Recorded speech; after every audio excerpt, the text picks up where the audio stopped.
everyone. Welcome back to the channel. I'm Stuart Victor Echo 9 Charlie Foxtrot. This is Ham Radio Insights, our brand new playlist theme that we have on this channel, where I bring in a leader in the ham radio community. I don't know if that's the same. I don't know if that's the correct term. Anyway, I just bring a really cool person onto the channel here, and we talk a geek, and we talk ham radio for 30 minutes. Here we are with Greg Mihran from the Bay Area, Silicon Valley. You guys know him as KJ6ER or KJ6 Easter Rabbit. Easter Rabbit, emergency room. So, Greg, you and I have talked many times on the radio. You always have a great signal from the West Coast to the East Coast. No problem, when you're on the upper bands, which we'll talk about in a bit here. Yeah. But tell me, before we get into the details of what we're going to talk about, tell me about your journey in ham radio. How did you get interested in this? How long you've been doing ham radio for? What got you started, and why do you still do it today? Yeah, exactly right. Well, first of all, thanks so much for the invitation, Stu. It's a delight. I've always enjoyed talking to you. You and I love to talk about beer when we have our QSOs during POTA. So, we share that passion. And so thank you so much. I appreciate that. And at the time of the recording, though, it's only 9:30 in the morning, so you don't have one going. I'm not going to have a beer. No, you can. It's in the afternoon. I just got water on the go right now. Yeah, and I'm just drinking some, I don't know what this stuff is. It looks like a beer, though, for a second. It looks like a beer, but I promise it's not. It's some kind of, I don't know, something my wife buys. Sparkling tea. There you go. There you go. That's pretty good, though. Yeah. Anyway, back to your question. Yeah, so, I think just like everybody, a fellow human got me into the hobby, or inspired me to get into the hobby. In my case, I was very fortunate. It was my dad. My dad, at a very young age, I think in single digits, 8, 9 years old, he was fascinated by radio. He was born back in the 1920s out here on the West Coast. And he built his first transmitter and his first receiver back in the late 30s, early 1940. And he was passionate about radio. Then he was so proud, just before he went to college, he got one of those big black Hallicrafters receivers. And so he replaced that with his home-built receiver. And he just he was a CW guy. So he was so prolific at that. Then he, of course, went to college, participated in World War II. And in World War II, he was given the radio room to manage on one of the battleships that went overseas. So he took his hobby and he turned it into a wartime activity. And he was very active during World War II on the radio, sending code to other ships and other headquarters. So he was all excited about it. And then when I was born, he still had all of his stuff in the basement, but downstairs we have a finished basement. And so I was born in Schenectady, New York, so hot, humid summers. He left his Hallicrafters receiver down there, and right around 6, 7 years old, I started playing with it, and he showed me how to put a big wire out the back window out into the trees. And I was loving, this was back in the late 1960s, listening to real shortwave radio back then. Every single country had English broadcasts and a lot of propaganda, but it was still fun to listen to, Stu. And I was just fascinated, like I think many original hams are, with how cool it is to hear signals from around the world in your own basement. And so from there, of course, then I got my electrical engineering degree and started my career and got married and had kids. So radio took kind of a backseat. But in the early 1990s, I got my license, got my extra class here in the U.S., had to pass 20 words per minute back in the days when you had to use CW to get code, and got into the hobby, finished raising the kids, ultimately finished my career, and now I am just loving being a geek, where I'm designing antennas and sharing these designs for free with people around the world. It's a lot of fun. So that's how I got into it, and that's why I'm still into it. Yeah, it sounds like you and I had similar, your father and you and I had similar journeys. So yeah, obviously when I was a young boy, I lived in Niagara Falls, Ontario, so not too far from Schenectady, not too far. Right. Yeah. And I remember as a boy sitting there with my old AM clock radio next to my bed, fascinated that I was hearing, Boston and New York City and Chicago at night and I was fascinated. Then I moved up to the shortwave radio. Yeah. And then I like your dad joined the service, and I was a radio operator in the military. Oh, cool. So although it was much different, I was doing fast fast-paced artillery fire control. That's why I'm probably into contesting in the fast pace. Because when we were doing artillery fire, it was fast. It was fast and sure. And if you couldn't handle it, they kicked you right out. And that fits your personality, Stu. Believe me, I know it does. And then when I got out, like you, I got into ham radio, and then I started raising a family, and that took a back burner. I only got back into it 3 years ago. Because Missy said to me, says, "Can you go get a hobby so you stop bugging me?" So I said, "I got this ham radio thing I used to do years ago. Maybe I'll check it out." And boy, Greg, things have changed since the days when I first got out of it and got back into it. Yes. One of the things that's how I met. One of the ways I met you is through this thing called Parks on the Air. Yeah. Here's this loud, booming voice coming out of the Silicon Valley. Yeah. It's called radiation efficiency, Stu. That's why. There you go. Very, very passionate. You can tell passionate and excited to be out there. Yeah. And great signals, right? And so I can't remember. I haven't checked QRZ when our first QSO was, but it was probably a year and a half ago, 2 years ago, probably. It was 2023. So we're coming on 3 years. There you go. That's when I first got back into it. Yep, exactly. Yeah. So, and things evolved, and we got to know each other, and then I found out you were, designing antennas, and the POTA crowd started talking about this thing called POTA PERformer, which the technical name we all know is called the Performer. Yeah, but that's okay. The POTA crowd took it upon themselves and called it the POTA PERformer. That's all right. I don't mind. It's like that old beer commercial from the 70s or 80s. You can call me Al, or you can call me Joe. I remember that. Yeah, you can call me the POTA PERformer. You can call me the POTA PERformer. Whatever, just call me, right? Yeah, exactly. So what was the fascination about designing antennas? And was it just that geek native instinct that you had that got you into designing all these antennas and antenna efficiencies and making these? Because I'll tell you honestly, well, I'm not going to say honestly, because if you say honestly here, then you lie all the other times, right? to be candid with you, my belief was for HF you never went vertical. You always went horizontal. Right. And get it up as high as you can. And then I started hearing these guys having these great results with this thing called the Performer, or the POTA PERformer. Yeah, that's fine. That's how I started connecting the dots. So what got you started in doing that, and then openly sharing these designs with everyone? Right. So that's a really good question. So let me go back a little bit because for me, after I wasn't quite retired yet when COVID hit, right? And COVID was something that forced us all not to be so sociable anymore, to be more inside and wear masks and all those horrible things. Anyway, so I was getting restless because we were all working from home, and I had my ham radio hobby, but it was a little tiny shack upstairs, and my wife let me have that little space up there. And I was enjoying that, but then I got restless and I wanted to get out and do things. And so I started thinking more about ham radio again. My kids were all grown up and graduated and starting to get married and having grandkids and all that. And so I was very happy about all that. But then I said, I got to do something for myself, especially as I know I'm going to be retiring soon, again, during COVID. So I started thinking about our hobby. And I realized, Stu, that there's so many amazing products that have already been designed and packaged when it comes to radios, transceivers. I mean, these are beautiful little boxes, whether I'm an ICOM geek, but Yaesu, even the G90, all these little things. I mean, these companies have done such an amazing job packing so much technology in these fancy little easy to use boxes, right? Mm-hmm.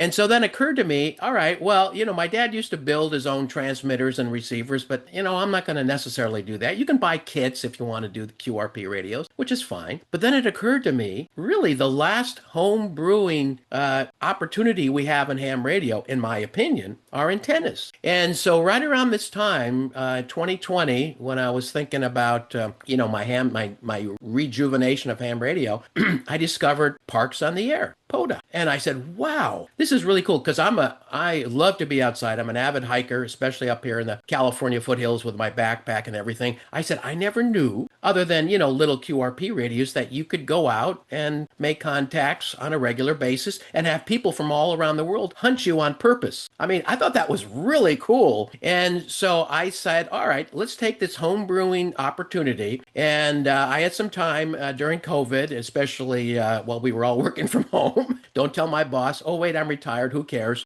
I did some research, and I said, I don't want to spend hundreds and hundreds of American dollars, let alone and thousands of Canadian dollars on a built antenna. I mean, I want to go out in the park. I had an ICOM 7300 in my shack, and I said, okay, I can take that to a picnic table. That's easy. It's got a handle on it. But, what kind of antenna am I going to use? I'm not going to spend hundreds of dollars just to get back into that. And plus, a lot of these so-called portable antennas, again, back in 2020, weren't that portable. So then being the geek, the electrical engineer geek that I am, I started doing research, and I came across this program for NEC2, computer modeling program. And I go, oh, wow, this is so cool. It produces these fancy, colorful graphics, and I can have some fun, and I can start thinking about creative antennas that I want to design and build myself. So long story short, that gave birth to the original PERformer, PER, Portable Elevated Resonant Antenna PERformer, aka POTA PERformer, and I started taking it out to picnic table activation, because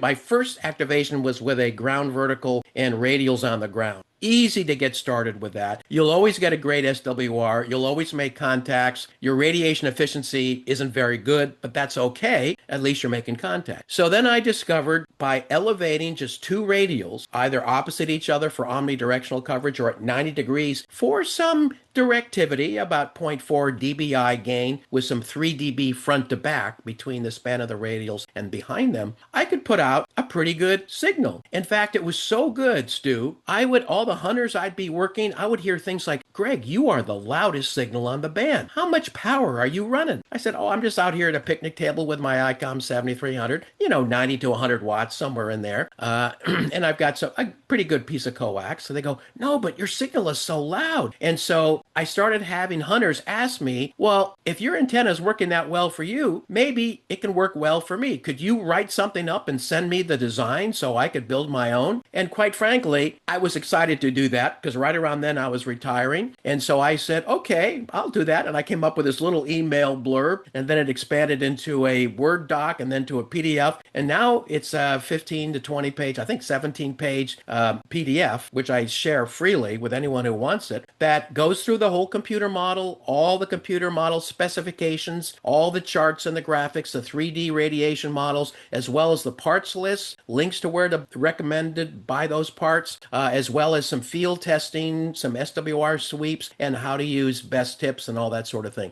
And I love doing that. And as far as I know, since I first started sharing that in 2023, I think that was when I first officially shared the free PDF, about 50,000 copies of it have been downloaded around the world. About 2/3 in North America, the other 1/3 everywhere else. Yeah, it's and me being the late to the party on this one. I think I got mine. Well, I heard about it because a friend of mine was on PEI doing. I was in Ontario and I was talking at an activation. He was in PEI and I was in Ontario activating the park to park type thing. Yeah. And he sounded great. And I said, "What are you running?" He said, "I'm running the KJ6ER PERformer." I says, "Well, I know Greg. I didn't know." Anyway, I think that's when I first reached out to you. Then, oh yeah. And I said, "Well, I'm not really a builder, right? I'm more of a user than a builder. But this year, I'm going to be doing some building. I got some stuff I ordered from the parts list that were in your PDF." Although I did have to, take it from Amazon US to Amazon Canada, and not all the equipment is available in Canada. Right. Most of it was, but I think one or two things weren't.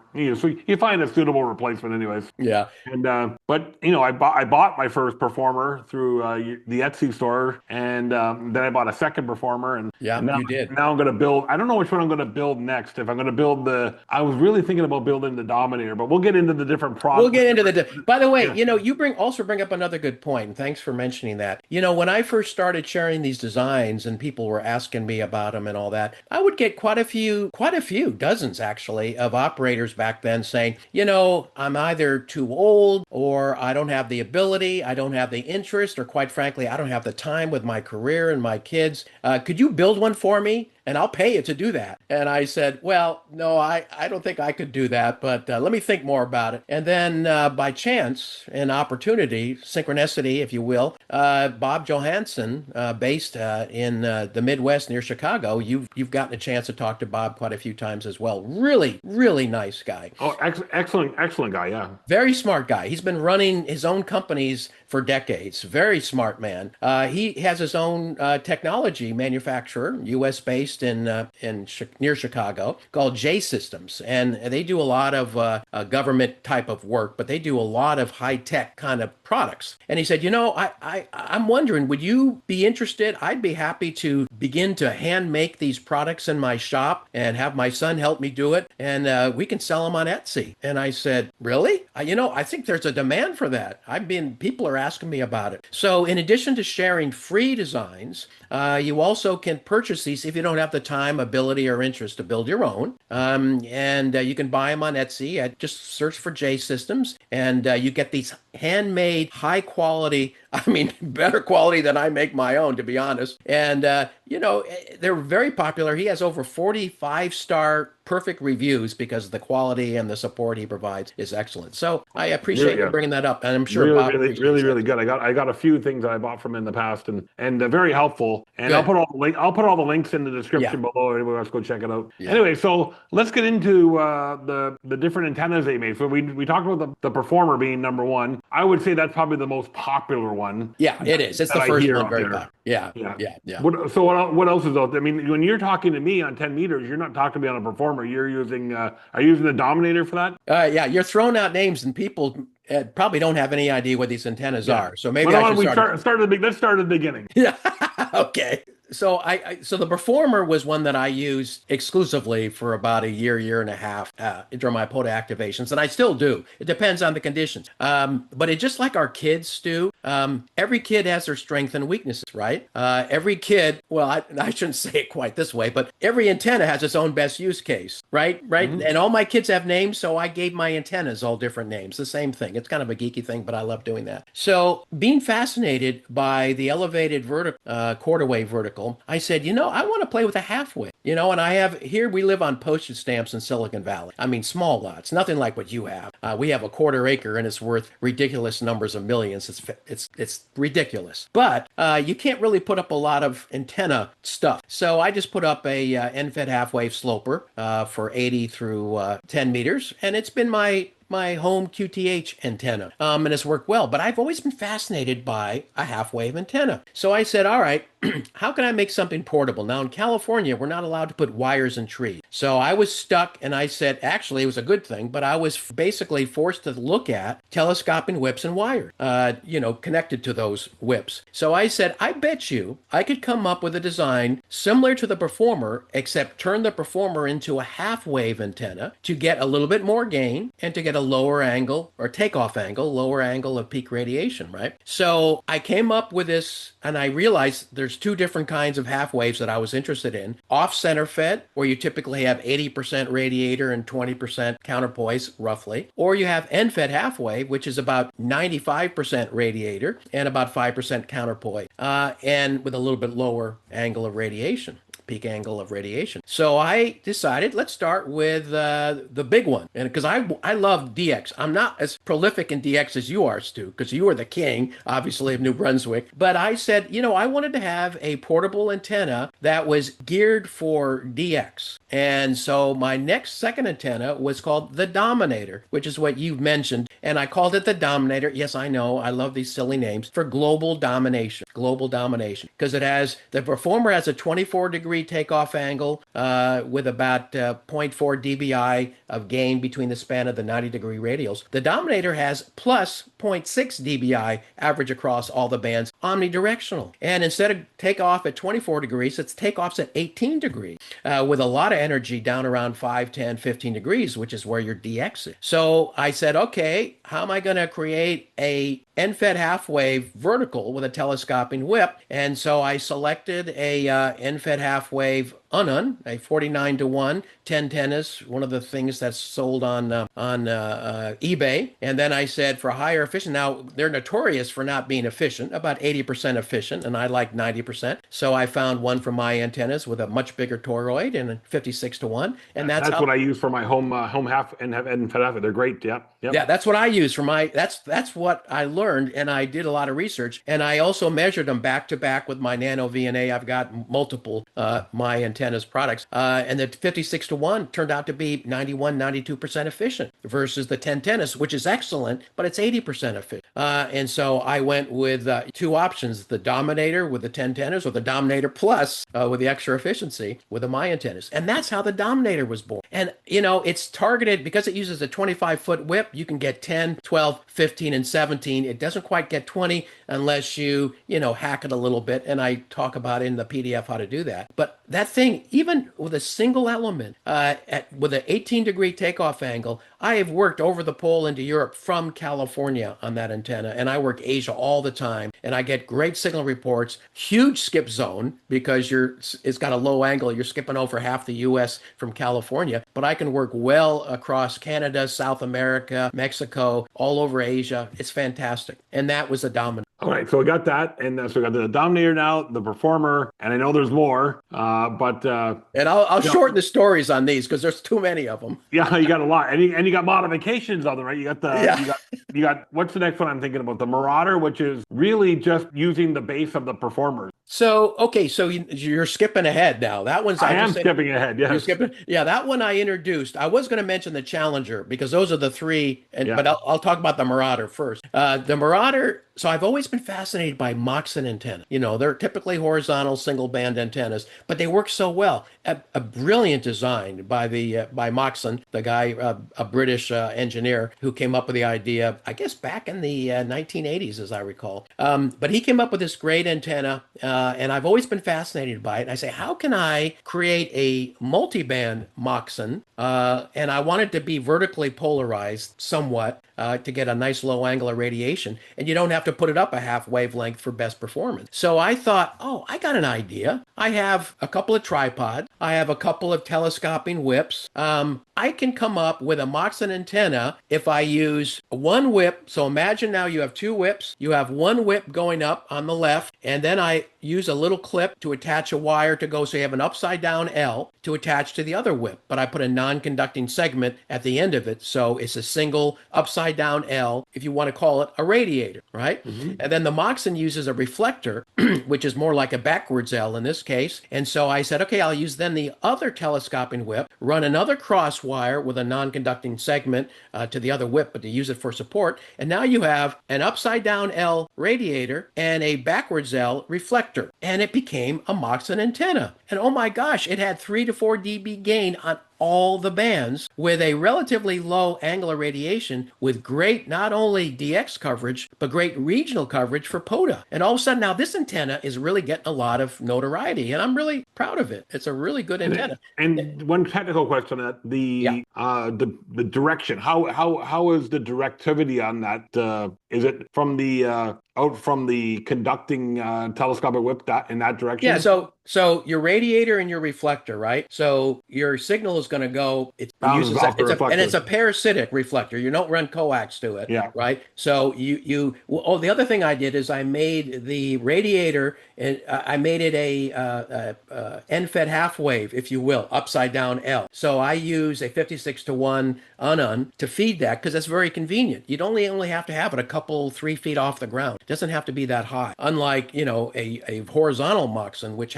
should be higher for best performance. So yeah, it goes in the direction from the reflector to the radiator whip and out, and you get between 3 to 4 dB gain at really good takeoff angle. And I'm happy they mentioned the 56-to-1 on in there as well, because that's an important piece of it too, right? So it really is. I know we skipped over one in my zest to talk about them. I know, I love it. That's my next project. I think is that one. Yeah, because I have most of the parts. What about? So tell me about this Challenger. What's that one's that's 2210, right? Yeah, which one? The Moxon? The Challenger. Oh, the Challenger is 20 through 6 meters. 6 meters, that's right. The Performer is 40 through 6 meters. The Dominator is 10 through 17 meters. So it's really your upper band DX antenna with a hack for 20 if a hack for 20, and I do it on 20, and I'm a stickler for resonant antennas, no external tuner required. I think that's really important because that takes some of your radiation efficiency, and that's my number one priority, because commercial guys never talk about radiation efficiency. I have to have at least 90% or above most of the time. But the triad of original antennas, the Performer was the elevated quarter wave, the Dominator was the end-fed half wave, and then there's also this off-center fed half wave. And instead of using a 49 or 56 to 1 unun, you use a 4 to 1 unun. And there's a lot of them out there. LDG makes a great one for $30. It's great. Palomar makes a very high performance one for double that. It doesn't make any difference. Just use a 4 to 1. And it's the same principle at the Dominator, is you still have your 25-foot telescoping width to give you 20 through 6 meters with a 4 to 1 with a counterpoise wire. And I didn't mention that the Dominator has a counterpoise and the Challenger has a counterpoise. So you have the Performer quarter wave, the Challenger off-center fed half wave, and the Dominator end-fed half wave. That's the triad of original antennas. And everything else is based on those, and I create parasitic arrays out of those. As you know, we can talk about that, as well as the Marauder, and even some of my future antennas that are coming out are all based on the same general principles of those antennas.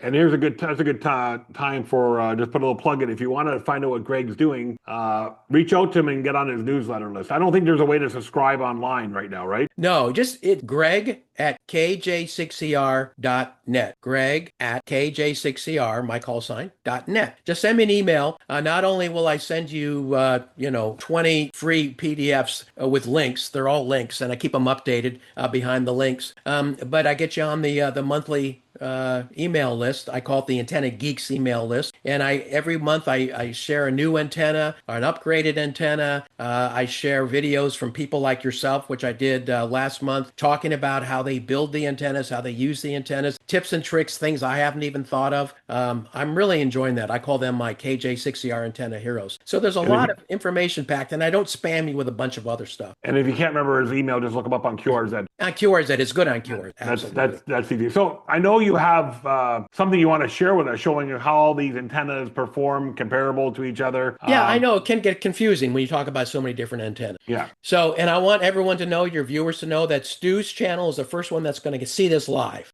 Stu, so what we're looking at here is a typical XY graph. You've seen millions of these in your life. The official name in mathematics talk is Cartesian coordinates, but let's not worry about that. I was trying to think of a really clever way to show and compare all my antennas in a single chart. And, we're all familiar with those polar coordinates where we see how an antenna works radiation off of angles off of the horizon. But then when you start adding, more than a couple of antennas, like 3, 4, 5, 6, 7, it gets pretty messy. It's hard to tell what you got. So I came up with a different way to look at multiple antennas. And in the process, I'll introduce all the entire KJ6ER antenna family to you. And we'll start out with what I call the single elements. But let me first explain this graph. So along let me click here. So along the y-axis, the up and down axis, that's just your radiation gain in dBi. And dBi is important because that means it's gain relative to a theoretical isotropic gain antenna, point antenna. So everything's relative to that. And that's important because if you talk gain, you got to make it relative to something. So I use dBi. I think most of your viewers are familiar with it. But let's take a look at it. So the y-axis is gain in dBi. The x-axis you see are in degrees, and I use 5-degree increments. And this is angle off the horizon, the elevation, right? All right. Now, I also, to make it more interesting, I put in some color-coded regions or categories, if you will, of elevation angles. For example, 0 to 20 degrees, that's typically DX, especially around 5, 10, 15 degrees. You're getting a lot of great DX potential, as you know, because you're a DXer. And then between 20 and 30, I call that continental. That's like working North America easily. That's ripe for parks on the air. A lot of people want to do continental, but at the same time, they want to do regional. So regional is like 30 to 60. That means here in the U.S., you work a couple, 3 states over. For you, a couple, 2, 3 provinces over. That's regional. That's important communication. That's very, very significant in parks on the air. And then I have something called from 60 to 90 NVIS, near vertical incident skywave, which is used for emergency communications. You go straight up and straight down on the lower bands, 30 meters and below. But also you can do high angle radiation on the upper bands. It isn't NVIS, but it does refract at a slightly higher angle, so you can work inside the skip zone. The skip zone, which is typically between ground wave and where your first hop is off the ionosphere. That's called the skip zone. You skip over that. And when you use a low angle antenna, you skip over a lot of the country that you're in. But that's why I included those in there. So here's an example. That blue line, if you look at it in a computer model, you've seen this kind of chart before. This is my two-element Challenger, the off-center fed half-wave parasitic array. So it has a parasitic, in this case, it has a parasitic director in the front. So this is what it looks like on Cartesian coordinates on an XY chart. And to make it more interesting, I put a little triangle where the peak radiation is. So the peak radiation is around 21 degrees off the horizon, 1 plus 1.2 dBi, and you can see the entire breadth of the antenna and see that roughly between 10 and 30 degrees, you get positive dBi radiation, positive dBi gain. So that's really fantastic. Plus, this antenna is my most efficient, about 94%. So it's a very efficient antenna. But this is the two-element parasitic array. So that's what it looks like on this chart. So let's take a look at all these other antennas. Now, the antenna that got most people started of the KJ6ER antennas, and the most popular, is the PERformer. So when you put your radials opposite each other, two elevated radials about 3 feet or a meter off the ground, with an elevated feed point about 4 to 5 feet or 1.5 meters off the ground, you get minus 0.7 dBi on 15 meters. I'm just using 15 meters as a reference. At 24 degrees takeoff, and there it is. It's not quite a positive dBi, but it's highly efficient. And you can see it's smack dab in the middle of continental and regional and a little bit of DX. So these PERformer antennas are very popular during POTA because you get all this extra radiation, and you can run them at 180 degrees apart and get omnidirectional. And as you know, I've spoken all over the world on the PERformer, from Japan on 40 meters, South Africa, all over the world. Amazing. Now, are you radials 180 degrees apart or 90? When I did Japan, I was at 90 degrees. All right, and we'll show that one next. This is 180, but let's start looking at the Challenger. The Challenger is the off-center fed half wave, right, with a 4-to-1 unknown. Look what happened. You get a little bit more gain, minus 0.3 dBi, but your takeoff angle drops from 24 to 21 degrees. So you get a little bit bigger skip zone, a little bit more DX potential, a little bit more energy in continental and the high end of DX. It's also it's becoming a very popular POTA antenna because it's so easy to deploy. You don't need to elevate the radials. You just lay down a single counterpoise wire and you're done, right? Then I talked about the global the Dominator antenna. Look at the difference, Stu. You can see now you're getting positive dBi gain, 0.6 dBi gain at 18 degrees takeoff angle. And you can see you're now really getting into the global DX zone. And that's why you do so well, because you get positive dBi radiation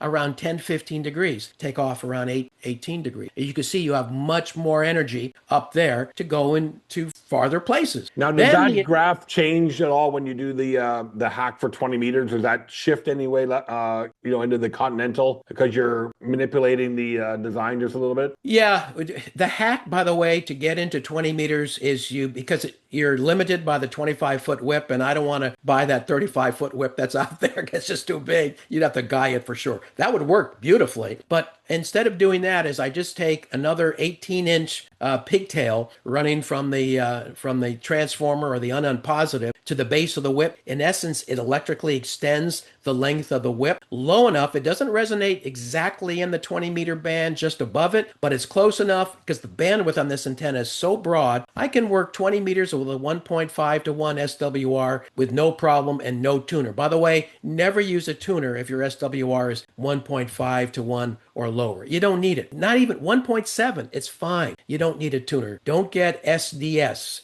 SWR derangement syndrome. It's okay to run it at a 1.5 and such. So, the SWR derangement, I've never heard it put it that way, but I know a lot of people, stress over SWR. Well, yeah, I mean, I love seeing a 1.0 1-to-1, but you don't need it, right? It's 96% matched with a 1.5 to 1. You're only reflecting 4% of your power back, which is way over the efficiency of a lot of these antennas out there. So those are the three core antennas: the Performer with 180-degree radials, the Challenger off-center fed, the Dominator end-fed halfway. Now, when Stu worked Japan, and you can see the difference here, he put his radials at 90 degrees apart, and you're getting plus 0.3 dBi gain, about the same takeoff angle. But now look, you've got some positive dBi energy smack dab in the continental range, and you get a little bit more energy right around 15 degrees. And that's probably how you work Japan. When the conditions are right, you can get great DX on even the Performer with a radials pointed at 90 degrees. But you got to make sure they're pointed in the right direction, because your gain is between the span of the radius. And then I came up with, because I had a lot of people saying NVIS. I want to do some NVIS on 40 meters. I want to play with high angle radiation, etc. So I said, all right, I got to think about this. I want to turn a Performer that people already have built or bought and add one simple component to it and turn it into an NVIS or a high angle radiation antenna. And that's what the Performer NVIS is. Now, the Performer NVIS, instead of having a takeoff angle at 24 degrees, it's at 86 degrees, Stu. It's a big, beautiful bubble of radiation that goes up about 86 degrees. Now, what's interesting about this, NVIS, near vertical incident skywave, I won't get into that in this video, but for the most part, that means you send your signal straight up on a low frequency, 30 meters and below. You pierce through the E layer quickly enough so it won't get absorbed, bounces off the bottom of the F layer, and comes back down pretty much at the same angle. So you can work on the lower bands, the general, in fact, typically used in the military emergency communications. You can work a very, very small radius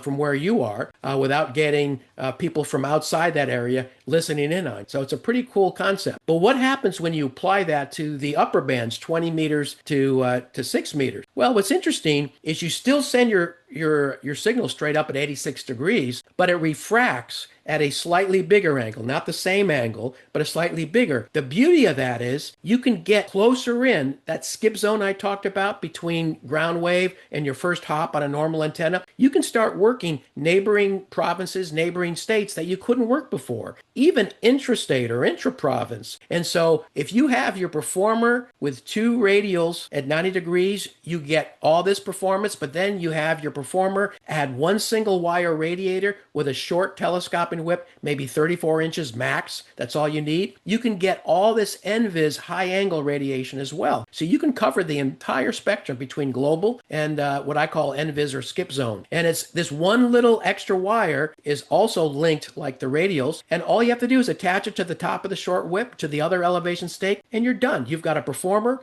and you got a Performer NVIS. All right. Not something I would probably use, but it seems interesting anyways. No, but you should try it sometime. I mean, yeah, I'll give it a whirl for sure. Yeah. Especially on this antenna, I turned out is really popular in HOAs, and I didn't realize this, but it's very popular because people can leave this up. It's got a very low visibility profile. It's only, up about a feet point, about 4 or 5 feet, and then another 34 inches. That's the height of the whole antenna. And then it has a couple of wires, and that's it to the elevation stakes or elevation poles. The other nice thing about it, it's a low noise profile, because especially all that RFI we talked about, it's very low because it's basically horizontally polarized for the most part, a little bit of vertical polarization, but for the most part horizontal, low visibility and low wind profile. I've been out at parks where the wind has been notorious. I didn't want to put up a big whip, so I put up this thing, and I can still work a lot of the country, as well as I've gotten DX on this thing as well to Japan from California. So when the conditions are right, you can have a lot of fun with it. Yeah, absolutely. Now, you mentioned, I'm jumping ahead. You mentioned another antenna, which is coming out, and I'm calling it the thruster. It isn't out yet. I called it the thruster after I put it on this chart. It looks like a rocket taking off, thrusting and orbiting around the Earth. This is going to be a triangular loop. Again, using the same Performer-like setup with a tripod or a PVC tube and a 17-foot whip, and then two wires one coming from the top of the whip, one coming from the bottom of the whip to one of the elevation poles of the Performer, and it makes this nice little triangle, this triangular loop. Why is that cool? Well, look at the radiation pattern. You get reasonable coverage down here, but you get huge gains from continental, regional, even into the NVIS skip zone. And you can work it all the way up to 6 meters. It's a very cool antenna. It uses a 4-to-1 balun because it's a loop, a 4-to-1 balun with great. Now, it has a high takeoff angle, 42 degrees, but look at all this energy it has over the performer. So, I mean, this is going to be a fun antenna to put out in the field. I've already used it and had great success with it, getting very high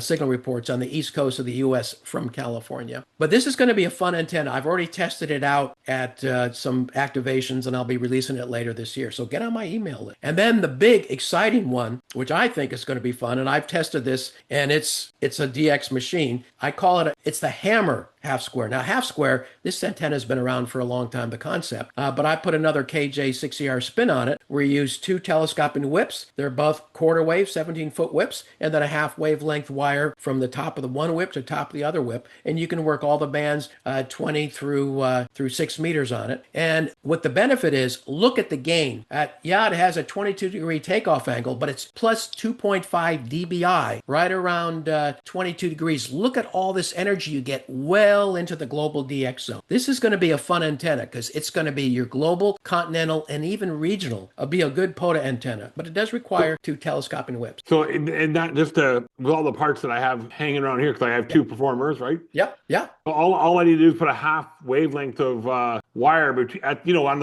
the band that I'm on, right? Yep.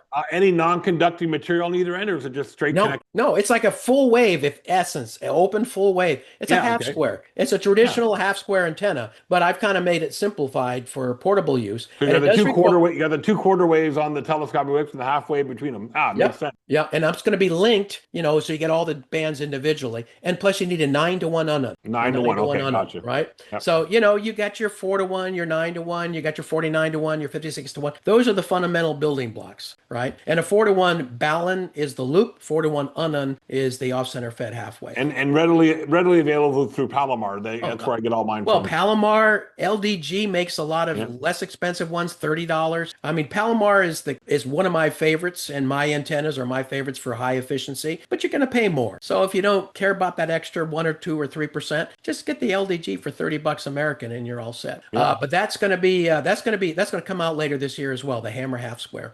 Now, those are the single element antennas. Now, I know you may want to comment. You've recently experimented with a 2-element performer, a parasitic array. I have in the configuration of the front one being the director, not the reflector. Should be a reflector on a quarter wave, but that's okay. You can still have fun with that. I had a lot of 500 and some odd contacts. I had fun. No, you did. It still works well. It worked. If that was a reflector, you would have got an extra 20 or 30, I bet. Let me talk about the 2-element designs because I want to make sure we squeeze this in. Is that you're aware of the performer? Use that as a reference antenna. That's the performer with 90-degree radials. And so you get some positive dBi gain and you use it successfully. But let's look at some of the 2-element designs. And these are going to be parasitic, which means you have a parasitic reflector or director. You don't put coax to it. It's just a piece of metal, a certain amount of distance away from the other, which helps reinforce some signal forward and take away some signal behind it, so you get some great directivity. Or phased, where you feed coax, electrical length coax, to both elements. That's more complicated, but you get better results. So here's your performer, the Challenger 2-element parasitic array, and a Challenger uses a director. Typically half-wave antennas work better with a director, 2 elements, or quarter waves work better with a reflector. It's just the way it is. Through modeling, I've discovered that. But here's your 2-element Challenger, and look what happens with a 2-element Challenger. You get plus 1.2 dBi gain at 20 degrees. So you increase your gain from a single element from about minus 0.3 to plus 1.2, and you drop your takeoff about a degree to 20 degrees. But the antenna that I believe you use, the Performer parasitic array, or variation thereof, because this uses a reflector, you get plus 2.4 dBi gain at 22 degrees. And look at all this energy you get down into the DX. And based on your results, even using one as a director, you got a lot of DX, you said. Yeah, a lot, 50% continental, 50% DX. There you go. Yeah, that's precisely what the antenna does. Now, if you want to begin to have some fun with it, you can have a phased array where you feed them both with electrical length coax. It gives you a little bit more gain, but what it gives you is front to back. Look at the difference between 8 dB, I should say, dB, dB. It's relative.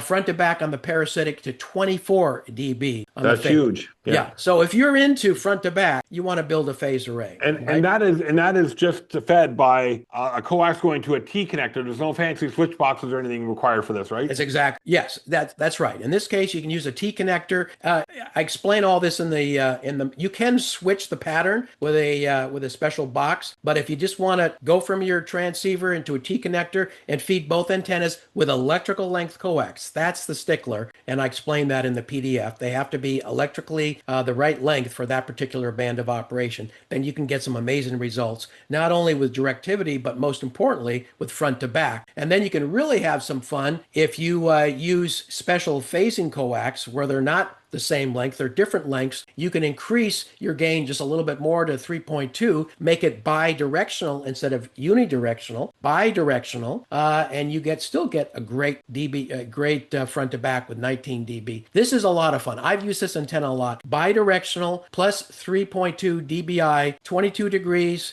You can switch it going north-south or east-west, and I talk about that in the PDF. It's pretty cool. Finally, you got the Dominator Parasitic Array. That's the one I use all the time now.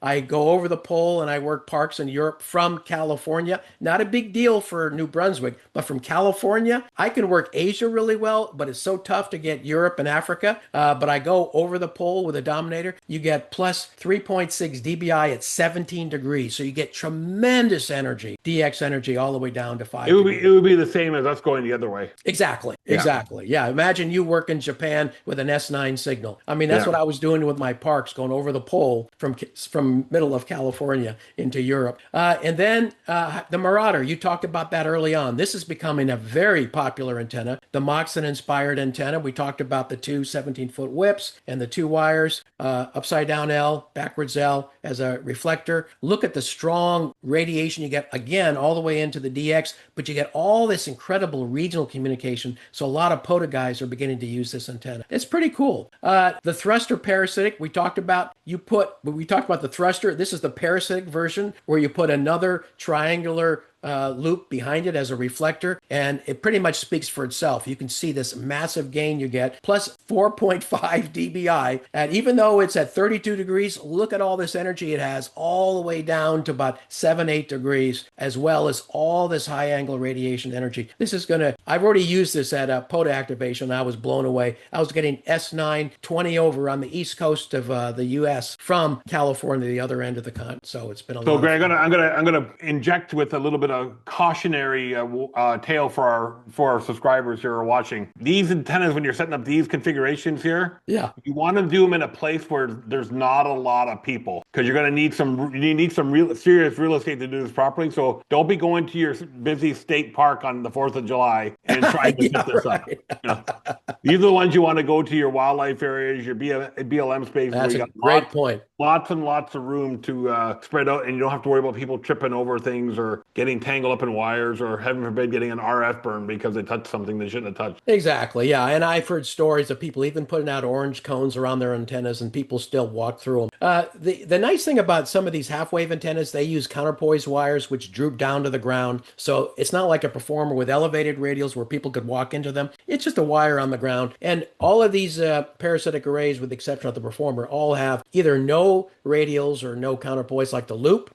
You don't need them on that. Or they have a counterpoise wire that droops to the ground. So two follow-up questions that I think are very, very important to my type of operating. Yes. One is, I know you and I had an email exchange about adding a third or fourth or fifth element to this. Yeah. Have you done any modeling what happens when you add more elements? Yes. As a matter of fact, that's a great leading question. In my parasitic performer PDF, I modeled a 3-element parasitic performer. So you have a reflector and a director. And I show how you can get more gain, more directivity, and more front to back. So yes, and I show you how to do that in the PDF for the parasitic performer parasitic array. Yeah, it's like you're creating a vertical Yagi with putting the big expensive booms and everything, towers up and all that, and getting some fairly good performance out of it. Now the other question, I know I do it. I run a lot of power. I know you do. what is the top end power on these things? Oh, most of them, they're all rated. Like, for example, it depends on if whatever the components are, whatever the unknown is, or the transfer transformer, whatever you want to call it. Those are typically like the LDGs are rated at 200 watts. The Palomars are rated at 500 watts or 1500. Again, you can buy whatever you need if you want to run more power. So it's whatever you need, but the ones from J Systems, I think, are rated for 1500 watts? Exactly right. The ones I use are rated 1500, even though I only use 100. They're highly efficient, and I want to use that. And the choke, the little coax wound toroid, can handle about, I think that's also 1500 watts. So you're covered with a choke. You're covered. I run 250 watts, so that's about for the amount of the battery I have to bring to support that. Yeah, I know. Although I did read, and I'm on the waiting list for, I think RM Italy has one. There's another manufacturer makes one. Right. They're coming up with a 600 watt POTA amplifier. Oh my gosh. That you use one of those EV bike batteries, the 48 amp batteries. Oh yeah. Yeah. So I don't know how much life you're gonna. I guess it depends on the amp hourage of the batteries, how much life you're gonna. So Greg, some pretty cool stuff here. I'm really looking forward to getting back to my roots and actually building some stuff this summer. Good. I'm proud of you. I said to Missy, says I want to get more antennas. She says, well, every one you buy is $250 or $300. Right. Says, no, not if I build them. And she says, you're going to build them? I said, watch me. Watch them. I know you can. I got all this space to build. I know. Stuff, Look at that workshop, man. You have no excuse not to. And there's a whole double car garage on the other side of that wall. So, and then we got the beer and cigar lounge over here. The dog fast asleep in the chair. I can see the doggy there. Yeah, I would love to come out and have a beer with you sometime. Go cross continent to get there. There we go. Come on out. More than happy. I know. So, Greg, I always wrap up the interviews with this question. Where do you see ham radio going in the foreseeable future? Let's say short term and far term. Are things going to change? What's your crystal ball tell you? Yeah. Well, I think there's three trends based on my experience, and I think you would probably agree with all three. First and foremost, we've seen with the explosion of popularity of flora and fauna, and now POTA here, portable operation. I mean, we got to think about our hobby is aging, right? The people in our hobby are aging. You and I aren't young spring chickens anymore, and a lot of the younger hams don't want to be sitting in their shacks at home. They want to get outside. They may not have space in their shack. They may not have room for good antenna at home. They probably have a lot of noise in their suburban neighborhood. So they want to get out. HOAs too, right? And HOAs, exactly. They want to get out, get some exercise, get some fresh air, get some vitamin D from the sun, but also play radio. And, now we all know we're at the peak of the cycle. It's now beginning to go down. But QRP, you can take a small little radio and a small little battery in your backpack and hike anywhere and set up a simple little antenna and have a lot of fun. Even QRO with a 100-watt radio on a picnic table. You can still go out to a park, much less noise, still have a lot of fun, and go portable. So portable, I think, is only going to continue, especially as more and more young people get into our hobby. And we need young people getting into our hobby, and we are. I know there's a lot of clubs doing a lot of things to get more younger members into their clubs. And I'm trying to present a lot of these antenna concepts, and that's why I want to share these things for free, because I want more and more people to go out and not only build their own antennas, but go portable. I think that's a big thing. I think the second big trend is digital. I'm not an active user. FT8 I play with at home. I use that to get my Sentry DX 100 countries under my belt. And I enjoy it, but I'm a talker like you are. And so I like, the sideband part of it. But I think digital is a huge trend. And I think it's only going to get even more significant. A lot new digital platforms are coming out. Even now, alternatives to sideband on HF. Digital voice. Yep. Yeah, I think it's called Free DX or Free DV. I think Free DV. Sorry, yeah. Free DV. Right. And so I think there's a lot of those kinds of things that are coming out. I think that's going to be a big trend, and it's only going to get even more significant. What excites me with the digital voice stuff, it kind of takes the whole QRM and noise component of it, right? Well, that's now getting to my third trend, and that's using technology, AI technology in our hobby. And I think we're just beginning to see some of that, but I'm beginning to see some amazing AI technology take a very murky, muddled, noisy signal and make it crystal clear. It's amazing what what AI can do. And I think that's only the beginning. I mean, imagine if some of this stuff is built into future transceivers. Transceivers are getting smaller and smaller. They're getting more powerful. SDR was just the beginning of it. You start building some of this AI technology into your transceivers, it's going to be amazing. And you couple that with a lot more of computer technology with the digital, and you start taking all this portable. This is going to be cool. So portable, digital, AI technology, the three big trends which I see coming, and I'm really excited about it because it's going to attract. I never even thought about the whole people. world of AI into ham radio. That makes a lot of sense because I mean, you and I are both marketers. We spend a lot of our career doing marketing. If I had the AI technologies today, back then what we have today, I'd reshape my business altogether from what I was doing. It's totally. I mean, my son is a programmer for a big house in Manhattan.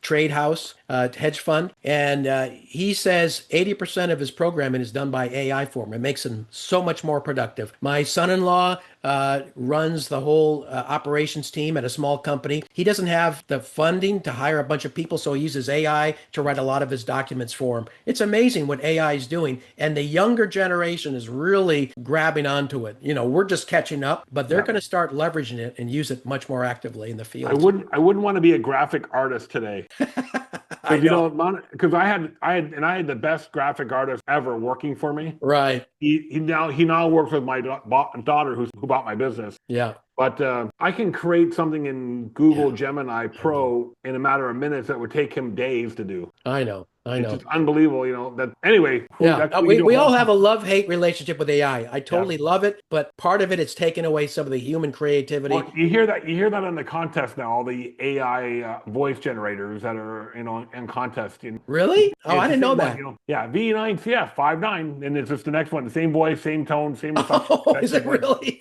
Yeah. They're actually the ARRL just said in the for the WPX contest at the end of this month. Right. No AI generated voice. Really? Yeah. Interesting. But you can still you can still do the recording. You can still do the recording, but I think AI voice in ham radio has a good point too, right? So you get a guy who has a speech impediment. Oh gosh. I know a great ham in Bulgaria that I know his call sign, but if you had to listen to him for the first time, it would be very, very hard to copy him. Yeah.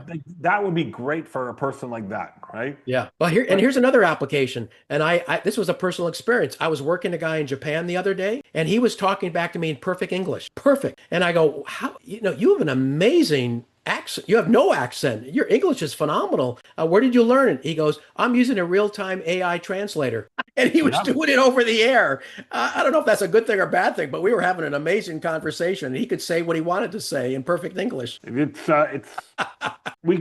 talk about that a whole other. That's a whole other episode. Because I'm like you. I love all this AI stuff. It really excites me. And I know my father, who's 86 years old, still complains about self-checkouts at Walmart. So, I like it because I don't have to talk to anybody. Yeah. Anyway, Greg at KJ6ER.net. Look him up on QRZ. Go get his sign up for his newsletter.